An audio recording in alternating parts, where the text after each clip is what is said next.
नमस्कार साथियों, स्वागत है आपका एग्रीएंस क्लासेस के डिजिटल प्लेटफॉर्म पर। अपन सच्चे विज्ञान का अध्ययन कर रहे थे एग्रोनॉमी का। एग्रोनॉमी में अपन ने पहले बेसिक एग्रोनॉमी पढ़ी, बेसिक सॉइल साइंस पढ़ी, मृदा विज्ञान, फिर अनाज वाली फसलों का अध्ययन किया, दलहनी फसलों का, तिलहनी फसलों का, मसाले वाली फसलों का, चारे वाली फसलों का, नकदी फसलों का।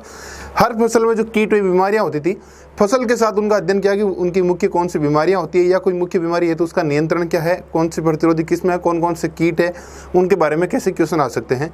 आज अपन अध्ययन करेंगे समन्वित कीट प्रबंधन क्या होता है, उससे संबंधित परिभाषाएं कौन कौन सी होती है ना, आईपीएम क्या होता है, आईपीएम से रिलेटेड डेफिनेशन कौन कौन सी है, या कौन से कीट नियंत्रण की विधियां हो सकती है, कौन सी जैविक विधियां हैं, कौन सी कल्चरल मेथड है, कौन से मैकेनिकल मेथड है, या कौन कौन से फंजीसाइड कौन सी बीमारी में काम आ सकते हैं, कौन से कीटों का नियंत्रण के लिए कौन से इंसेक्टिसाइड काम में आ सकते हैं। तो उन सब का अपन अध्ययन करेंगे। तो आइए साथियों, इसका अध्ययन करते हैं। समन्वित कीट प्रबंधन क्या है?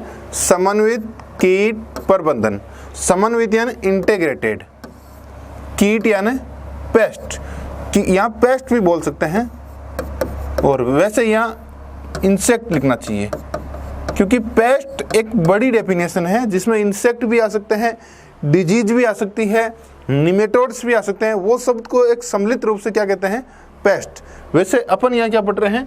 कीट प्रबंधन कर सकते हैं, तो इंटीग्रेटेड इंसेक्ट मैनेजमेंट पढ़ेंगे अपन कि समन्वित कीट प्रबंधन कैसे होते हैं। पेस्ट नहीं, इंसेक्ट, क्योंकि पेस्ट एक बिग टर्म्स है। जैसे प्रेसिपिटेशन एंड वर्षण होता है, उसमें रेनफॉल भी होते हैं, ओले भी आते हैं, उसी प्रकार पेस्ट में वो सब आते हैं। डिजीज कोजिंग आ सकते हैं, जैसे कि इंसेक्ट भी एक तरह का पेस्ट है, चूहा भी एक तरह का, रोडेंट भी एक तरह का पेस्ट है, और कोई भी डिजीज का रोग कारक है वो भी उसका एक तरह का पेस्ट है। तो समन्वित कीट प्रबंधन, इंटीग्रेटेड इंसेक्ट मैनेजमेंट।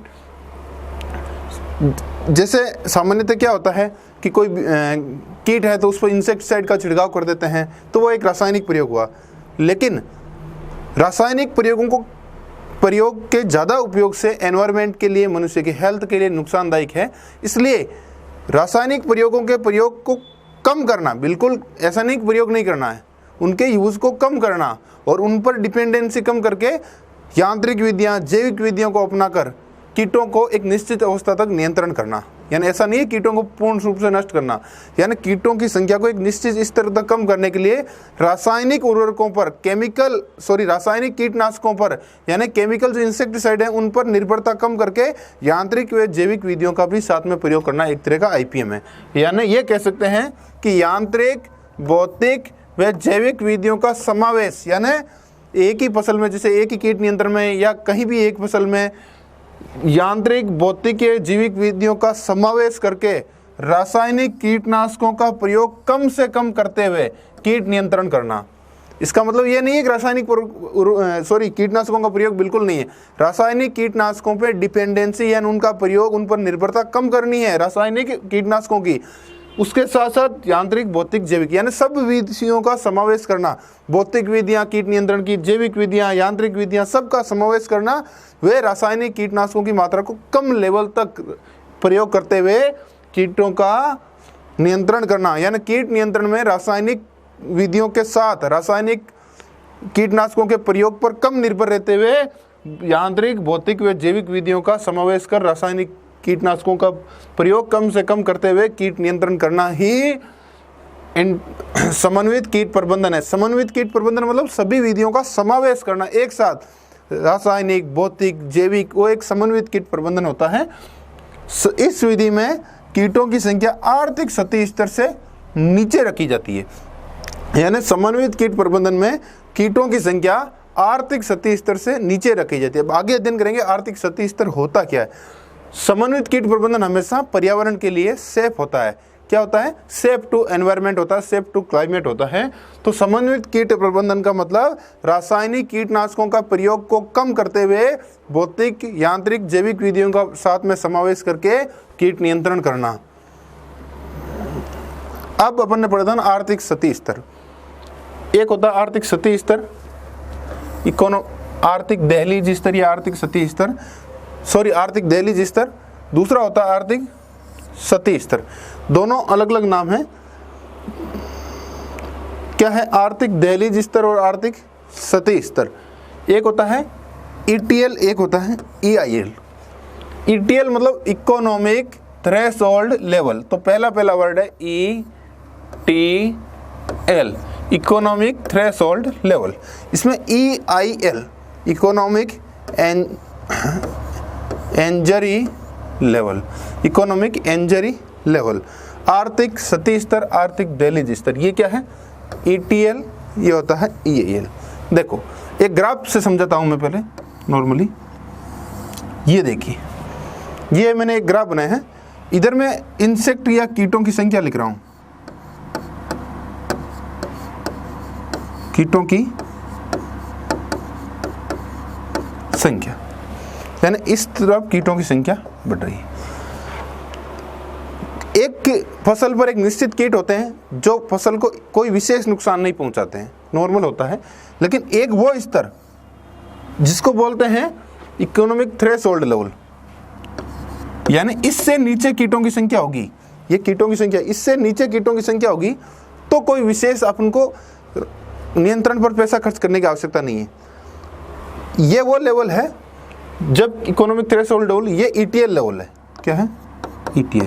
और ये EIL, यानी कीटों की संख्या यहां तक पहुंचती है तब अपन को नियंत्रण की आवश्यकता नहीं। लेकिन इससे ऊपर पहुंचते ही कीटों पर नियंत्रण करना चाहिए ना, वो अपन को नुकसानदायक अवस्था है। यानी ये वो अवस्था है जिससे ETL, जिससे नीचे यदि कीटों की संख्या हो, घनत्व कम हो, इससे कम, तब अपन को नियंत्रण की आवश्यकता नहीं। क्योंकि उससे कम पर नियंत्रण कर रहे हैं तो इसका मतलब उतना अपन ज़्यादा खर्च कर रहे हैं जितना अपने फसल को नुकसान भी नहीं हो रहा, जितना अपन इंसेक्टिसाइड पे खर्च कर रहे हैं। लेकिन इससे ऊपर होती है तो अपन को नियंत्रण स्टार्ट करना चाहिए। कब? ETL के ऊपर। लेकिन यह है EIL, ये वो अवस्था है जब पर्याप्त मात्रा में आर्थिक नुकसान होने लग जाता है, यानी कीटों की संख्या यहाँ पहुंचती है तो इसका मतलब बहुत पर्याप्त नुकसान है। तो ये वो अवस्था है ETL, इकोनॉमिक थ्रेशोल्ड लेवल, जब कीटों का नियंत्रण स्टार्ट कर देना चाहिए, यहाँ कीटों पहुंचते ही, और इससे ऊपर नहीं जानी चाहिए कीट, यानी इससे ऊपर बहुत ज़्यादा नुकसान होना लग जाता है। तो यहाँ से परिभाषा से पढ़ते हैं ETL, कीटों की वह संख्या या वह घनत्व है जिस पर EIL पर पहुंचने से पहले इंसेक्टिसाइड का छिड़काव करना चाहिए। यानी ये कीट की 0 अवस्था थी, ये कीट की ये संख्या बढ़ गई ETL। क्या है? ETL, ये वो अवस्था है ETL कि यहां पर पहुंचते ही कीटों की संख्या, इंसेक्टिसाइड से स्प्रे करके कीटों का नियंत्रण करना चाहिए, और यहां पहुंचने से पहले यहां से स्टार्ट करना है, यहां पहुंचने से पहले नियंत्रण करना है। जबकि इकोनॉमिक इंजरी लेवल, ये क्या अवस्था है? ये वो अवस्था है, आर्थिक सतही स्तर है कि कीटों की वे घनत्व है जिससे फसलों में पर्याप्त आर्थिक नुकसान होता है। वापस मैं यहाँ आपको डायग्राम बना के समझाता हूं।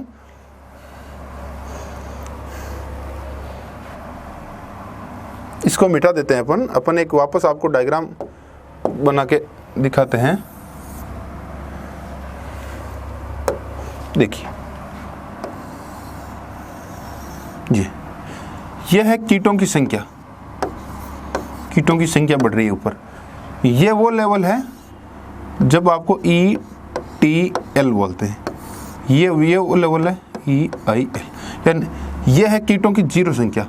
मान लो किसी कीट की संख्या 10 हो गई प्रति लीफ, यानी किसी फसल के लिए, और वो ETL है। ETL का मतलब 0 से, यानी इस संख्या से इस संख्या ETL तक, ETL वो कीटों की संख्या है जहां तक अपन को कीटों का नियंत्रण की आवश्यकता नहीं, यानी कीटों की संख्या बढ़ रही है, ETL से कम है, ETL इकोनॉमिक थ्रेशोल्ड लेवल से कम है, तो अपन को कीटनाशक छिड़काव नहीं करना चाहिए।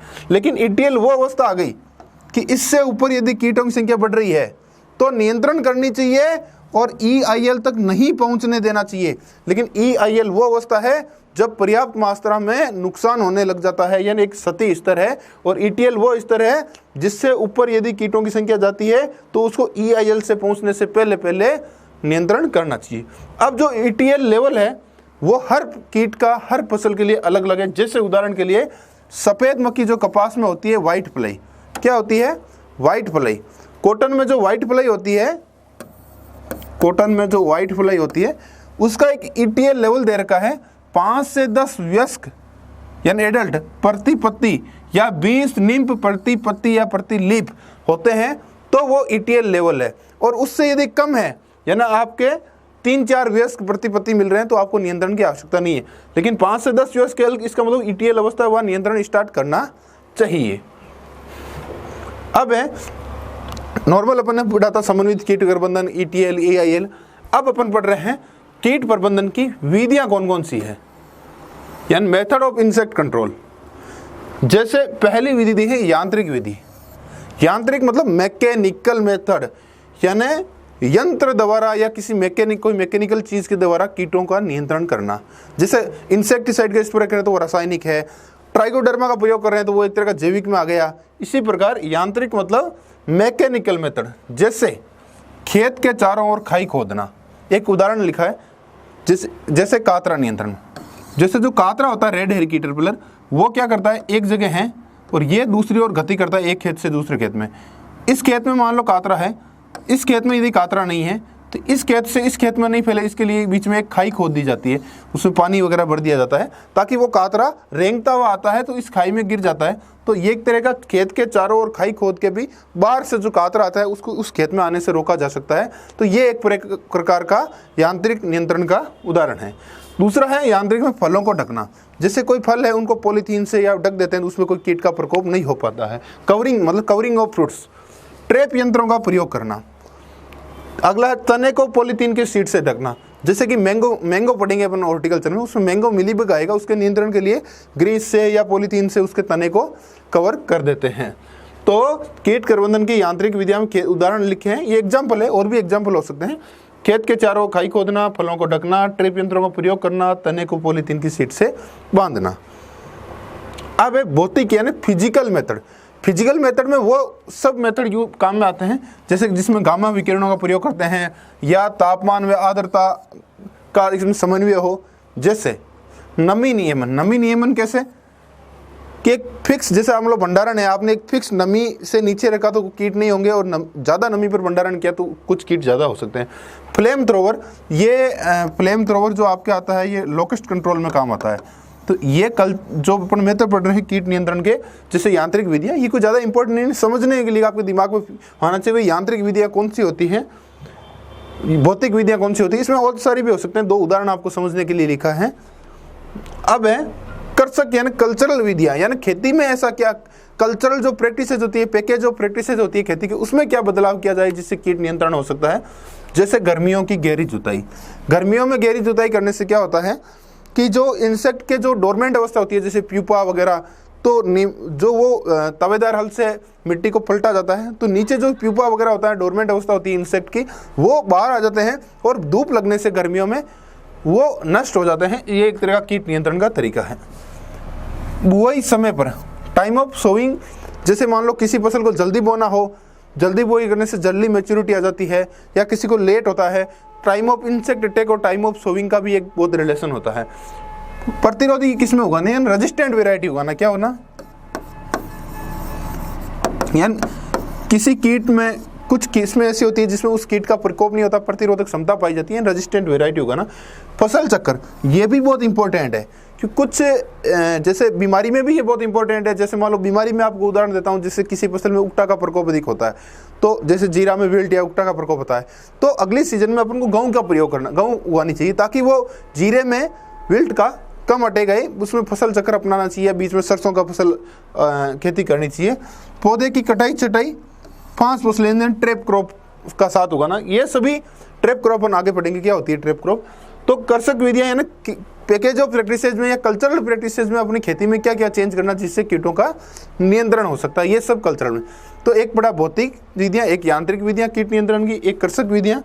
अगली जो इसमें नीचे पढ़ा था ना अपन ने 5 फसलें या ट्रैप क्रॉप, ये ट्रैप क्रॉप अपन पढ़ेंगे। ट्रैप क्रॉप क्या होती है, देखो जैसे मान लो कपास उगाई आपने, कपास, उसके साथ कपास और भिंडी में एक जैसे कीट लगते हैं, तो मुख्य फसल आपकी कपास है, तो खेत के चारों तरफ आप भिंडी लगा दोगे, तो जो कीट कपास में लगने हैं वो कपास में न लग के भिंडी में लग जाएंगे, क्योंकि खेत के चारों तरफ भिंडी है, तो आपकी मुख्य कपास की फसल बच जाएगी। तो भिंडी क्या कर रही है, कुछ कीटों को आकर्षण करके अपनी पास रोक लेती है, अट्रैक्ट करके, ताकि कपास की फसल को बचाया जा सकता है। तो ट्रैप क्रॉप का मतलब यही होता है कीटों को अपनी ओर आकर्षित करके मुख्य फसल को कीटों से रक्षा करने वाली फसल, यानी ऐसी फसल जो कीटों को अपनी ओर अट्रैक्ट कर लेती है और मेजर क्रॉप को बचाती है, वो होती है ट्रैप क्रॉप। जैसे कपास के खेत में भिंडी की फसल उगाकर कपास के जो डोडे की लट्टें होती है, बोलवर्म होती है, उसको बचाया जा सकता है। या सोयाबीन, यह है अपनी मुख्य फसल, मुख्य फसल यह है ट्रैप क्रॉप। जैसे सोयाबीन एक मुख्य फसल है, उसमें अरंडी की फसल उगाकर स्पोडोप्टेरा ल्यूटुरा को कंट्रोल किया जा सकता है। इसी प्रकार पत्ता गोभी के अंदर भारतीय सरसों को उगाकर डीबीएम को कंट्रोल किया जा सकता है। डीबीएम कीट यानी डायमंड ब्लैक मोथ जो कीट होता है, डायमंड ब्लैक मोथ, उसको नियंत्रण किया जा सकता है। तो ट्रैप क्रॉप का मतलब होता है कीटों को अपनी ओर आकर्षित करके मुख्य फसल को बचाने वाली फसल ट्रैप क्रॉप होती है। जैसे कपास में के चारों तरफ भिंडी उगा देता है ना, जिससे कपास के जो कीट होते हैं वो भिंडी की ओर अट्रैक्ट हो जाते हैं और कपास की फसल को बचाया जा सकता है। ट्रैप क्रॉप हमेशा किसी खेत की पेरीफेरियल बाउंड्री पर लगाई जाती हैं। अब है जैविक विधियां, जैसे भौतिक विधियां, यांत्रिक विधियां, कर्षण विधियां, उसी प्रकार है जैविक विधियां। ये काफी इंपॉर्टेंट है, यानी बायोलॉजिकल मेथड। जैविक विधियां ने जीवों के प्रयोग से कीटों को नियंत्रण करना। इसमें 3 पैरामीटर होते हैं, परभक्षी, परजीवी व्याप और सूक्ष्म जीव। सूक्ष्म जीव यानी फंजाई, बैक्टीरिया, वायरस, इन सब का प्रयोग करना। ये होता है कि परभक्षी, परजीवी व्याप और सूक्ष्म जीवों का प्रयोग। तो बायोलॉजिकल मेथड जैविक विधियां में यानी जीवों का प्रयोग करके, जीव का प्रयोग करके कीटों को नियंत्रण करना। इसमें 3 पैरामीटर का अध्ययन करेंगे, परभक्षी का, परजीवी व्याप का या सूक्ष्म जीवों का प्रयोग करके। इसमें अलग अलग होंगे सूक्ष्म जीवों में वापस। तो पहला है परभक्षी, यानी इसको इंग्लिश में बोलते हैं 1 नंबर वाला प्रीडेटर। प्रीडेटर या परभक्षी की विशेषता क्या होती है? 3 चीजों से देखी जाती है। पहला तो वो नासी कीट से बड़ा होता है, यानी जिस कीट को कंट्रोल करना हो खेत में, प्रीडेटर उस कीट से बड़ा होगा। यानी जिस कीट को खाना हो, कंट्रोल करना हो, जैसे किसी फसल में एफिड को कंट्रोल करना है, मान लो एक एफिड की जरा साइज ये है, ठीक है, एक काल्पनिक इमेजिनरी बता रहा हूं, और आपको उसका प्रीडेटर, उसका प्रीरक्षक है lady bird beetle, lady bird beetle, तो ये इससे बड़ा होगा। तो पहली चीज कि नासी कीटों से बड़ा, कारण जिस कीट को नष्ट करना हो उस कीट से हमेशा प्रीडेटर बड़ा होता है। दूसरा ये फ्री लिविंग होता है, मुक्त जीवी, यानी परजीवी नहीं होता, क्या होता है? मुक्त जीवी होता है। नासी कीटों से भक्षण करते हैं, यानी जो नासी कीट होते हैं उनको अपना भोजन बना लेते हैं। ये 3 चीज, यानी ये एक मेजर पॉइंट है, नासी कीट से हमेशा बड़ा होगा, मुक्त जीवी होगा, नासी कीट का भक्षण करते हैं। उदाहरण के लिए जैसे एफिड है, चैंपाज या जो मोइला होता है, उसका इसका जो नियंत्रण हो सकता है प्रीडेटर के रूप में लेडी बर्ड बीटल जो कीट है, जिसका नाम है कोक्सिनेला सेप्टम पंक्टाटा, जो लेडी बर्ड बीटल का साइंटिफिक नेम है, ये एफिड को कंट्रोल करता है एज ए प्रीडेटर। इसके अलावा कपास व सब्जियों में जो सफ़ेद मक्खी होती है, उसके लिए सफ़ेद मक्खी जैसिड और थ्रिप्स है, और ग्रीन, इन सब के लिए क्राइसोपरला कार्निया काम में ले सकते हैं। तो ये इनमें जो मेजर उदाहरण है, आपके एग्जाम में आने लायक ये नहीं है, इतना डीपली क्वेश्चन नहीं आता है, लेकिन ये जो उदाहरण है एफिड के नियंत्रण के लिए लेडी बर्ड बीटल है, कोक्सिनेला सेप्टम पंक्टाटा, ये बहुत ही इंपॉर्टेंट क्वेश्चन है। तो अपन ने पहले परभक्षी पढ़ लिया जैविक विधियों, दूसरा है परजीवी व्याप। परजीवी व्याप की यानी पैराजिटोइड, इसकी विशेषता होती है कि एक परजीवी कीट होता है। क्या होता है? परजीवी कीट होता है। दूसरी विशेषता नासी कीट पर, यानी जिस कीट को नष्ट करना है उस पर अपने लाइफ साइकिल, जीवन चक्र की एक अवस्था पूर्ण करता है। ऐसा नहीं कि जीवन चक्र पूरा पूर्ण करता है, यानी जो पैराजिटोइड होते हैं परजीवी व्याप, वो एक तरह के परजीवी कीट होते हैं, यानी दूसरे कीट पर जीवन यापन करते हैं, और नासी कीट पर अपने जीवन चक्र की एक अवस्था पूर्ण करते हैं। उदाहरण